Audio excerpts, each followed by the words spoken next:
what is Europe's reaction right now to the buildup of troops in the Persian Gulf? I mean, same as Congress, I think. They're being kept in the dark. They're extremely worried. They've seen movies before where, you know, wars of choice are embarked upon without fully laying out the conditions for them. But there is a British angle here, too.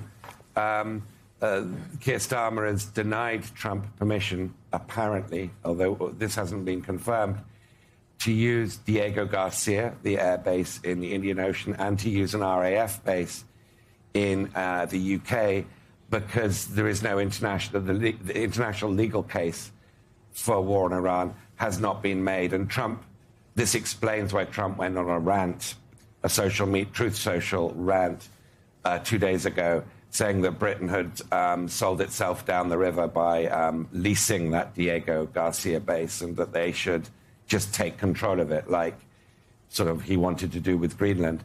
But I think the general European feeling is, even though Europe is often where these bombers take off from, or some of them take off from, the case for war, the rationale for going in has not really been made. Remember, it started with the protests, December, January. That's when Trump said America was locked and loaded.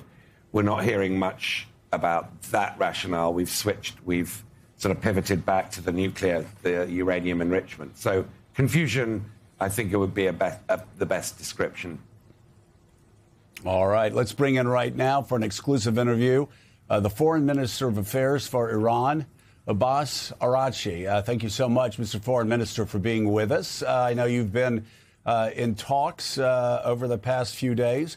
I'm curious, yesterday we played a clip of the president yesterday saying that a deal with Iran would be a good thing. And then he went on to say not getting a deal with Iran would also be a good thing, suggesting perhaps a possibility of war. What can you tell us about how far apart the United States and Iran are right now on striking a deal that could avert a war? Well, thank you so much for having me. A very good morning to you. We had a very good talks a few days ago in Geneva, and we were able to discuss the questions related to our nuclear program and to the U.S. sanctions. And we agreed on a set of principles or guiding principles for our negotiation and how a deal can look like. And we then were asked to prepare a draft of a possible deal. So next time that we meet, we can, go into that draft, start negotiating about its language, and hopefully come to a conclusion. That is the way ahead of us. And I think that is a normal way of any international negotiations. And we agreed to go into that path. One thing I have to emphasize is that there is no military solution for Iran's nuclear program.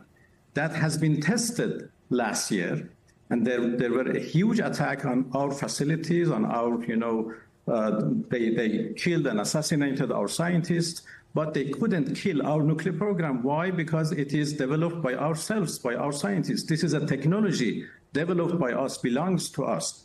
And it cannot be destroyed by bombings, militarily.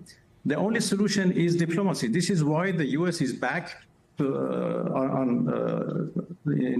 the table of negotiation and is seeking a deal.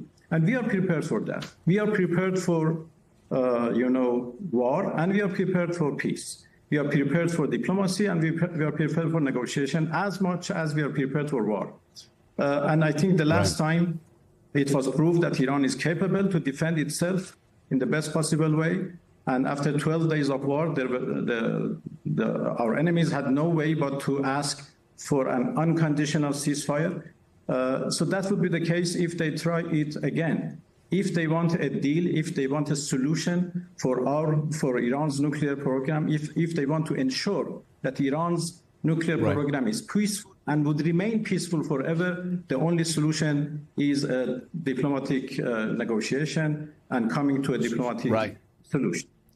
So let me ask you this, Mr. Foreign Minister. Obviously, again, reports from the U.S. delegation as well as Iran's delegation and some of your interviews suggested that you all did move in a positive direction together on many issues.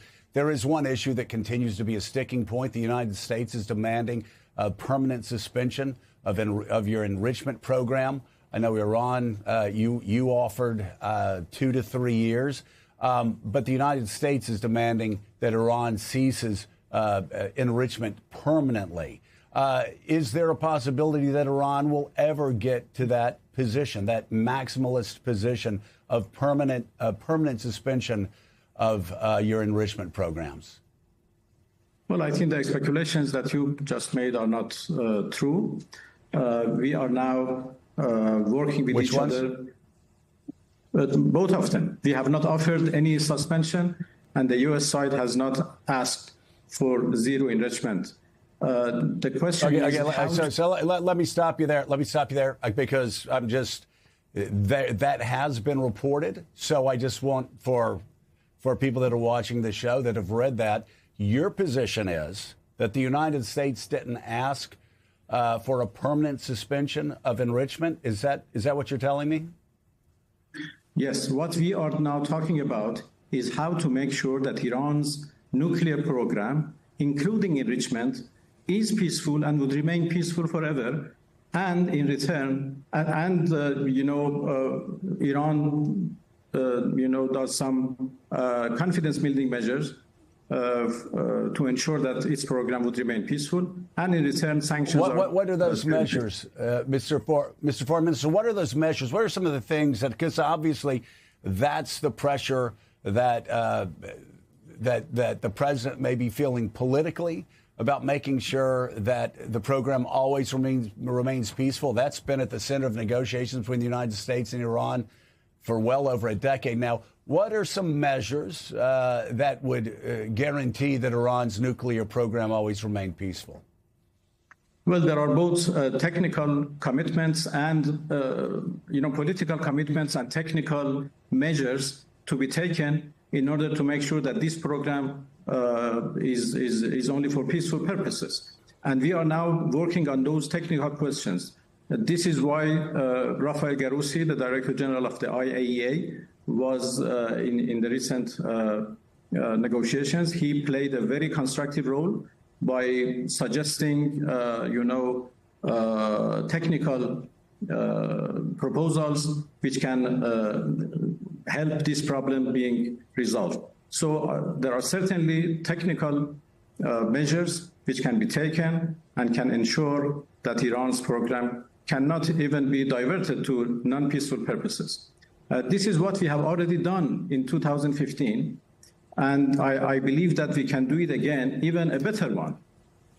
So this is what we are working on at the moment. I have instructed my team, my technical team and my diplomatic team to work on the different aspects of a possible deal. I am in direct contact with Rafael Garussi, seeking his advices. And I am also in contact with my interlocutor, Steve Witkoff and Jared Kushner. And whenever needed, we will sit together once again to see how we can come to a fair and equitable deal. As President Trump also mentioned, a fair and equitable deal, I believe, is achievable, but we need some sort of creativity and flexibility by both sides, so a deal is at our reach. And there is any other solution for this question. Right. Mr. Foreign Minister, I want to ask about, there seem to be two different timelines going on here that seem to be in conflict with each other. There has been chatter, there's been a lot of speculation in media in the United States and across the West that an attack may be coming as early as this weekend. And yet what you're telling me is that what you're doing now is you're going back, and again, I've read these in reports and had U.S. officials telling me this, so if this is incorrect, also let me know. But after your meeting on Monday, you said you were going to go for 2 weeks and tried to put together another counter proposal to get back to Mr. Witkoff and Jared. Tell me if those timelines are correct. If the timeline for you coming back with a counteroffer is going to be in a few weeks. Well, I have to say that, first of all, there is no ultimatum. We only talk with each other how we can have a fast deal. And a fast deal is something that both sides are interested about. You know, we are under sanctions. Obviously, any day that sanctions are terminated sooner, it would be better for us. So we have no reason to delay a possible deal or buying time. Not at all. On the other side, for the U.S. side also, President Trump and his team are interested in a quick deal. So we agreed to work with each other to achieve a deal as soon as possible. The only question is how to make it a fair deal, a win-win deal, an equitable deal.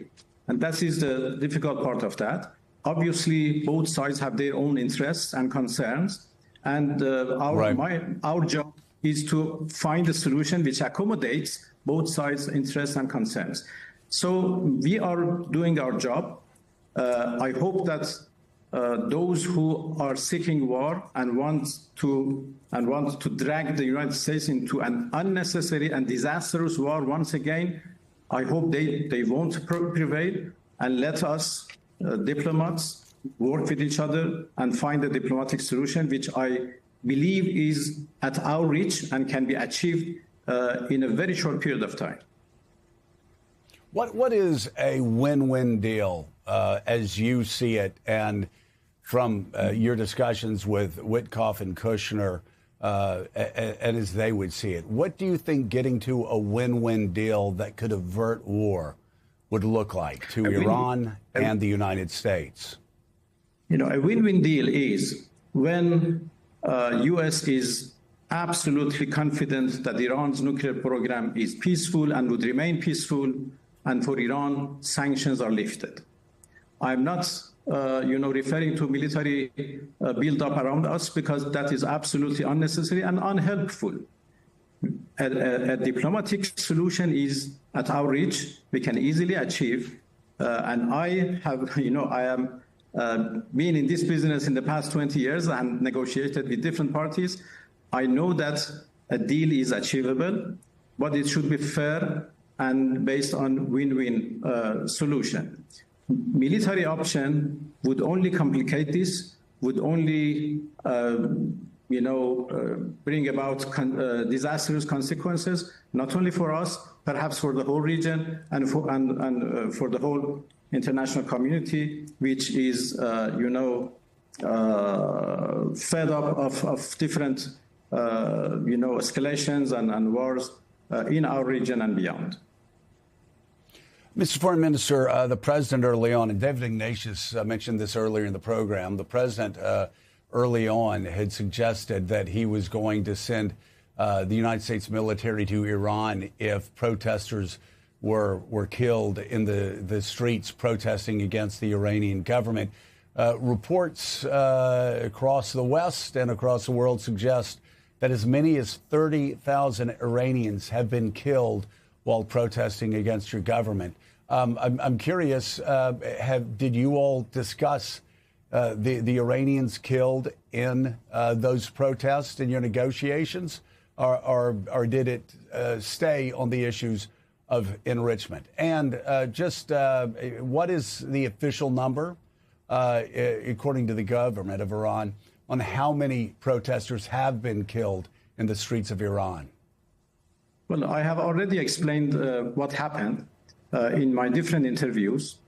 We had protests and demonstrations in the streets of the Iranian cities from 28 December to 7 January. For 10 days, we had peaceful protests, and it was completely tolerated. Even the government started to engage with their leaders to see what is the problem and how the problems can be resolved. But for 2.5 days, 8, 9, and 10th of January, we faced something completely different. And that was a very well-planned terrorist operation led from outside. And there were, armed elements which came into the streets, in amongst the protests, and they started shooting at our police and security forces. And that 200 police officers have been killed in this, operation. They started to set fires in public buildings, in buses, and then they started, they tried to, go into the police stations, and they behaved like Daesh fighters. They have beheaded some of our police officers. They burned them alive. But so our police had no way but to, confront them. The images that now you are showing is mixed of those 10 days and 3 days. So you have to know that those 3 days are completely a different story. The number of people who were killed on those 3 days are exactly 3,117. And we have published the names of all those people. All names have been already publicized. So those who claim that the number is bigger than that, so please add only one name to the list of the names that we have already published. If they can add one more name, they are right. But the number is exactly as we said, and nobody has been able to add any names to those lists. 2,500 of which are considered by us as martyrs because they were ordinary people who were killed by the bullets of those terrorist elements. And 200 of police and security forces also are amongst them. And so you're saying by the way, from 10th January till now, there is complete calmness and peace in all the streets of the country, all cities of the country, and everything has been finished. So you're saying 30,000, despite the widespread reports, you're saying 30,000 have not been killed. That number is 3,117. Exactly. All right. Let me ask you: what is the next step for Iran as you see the buildup? Will you get back to the U.S. negotiators more quickly on trying to figure out how to get to a deal? Or are you still on a 2-week timetable for that? Well, the next step for our armed forces is something else. I'm not dealing with that. I do my job. The next step for me is to present a draft of a possible deal to my counterparts in the U.S. I believe that in the next 2-3 days that would be ready, and after final confirmation by my superiors, that would be handed over to Steve Witkoff.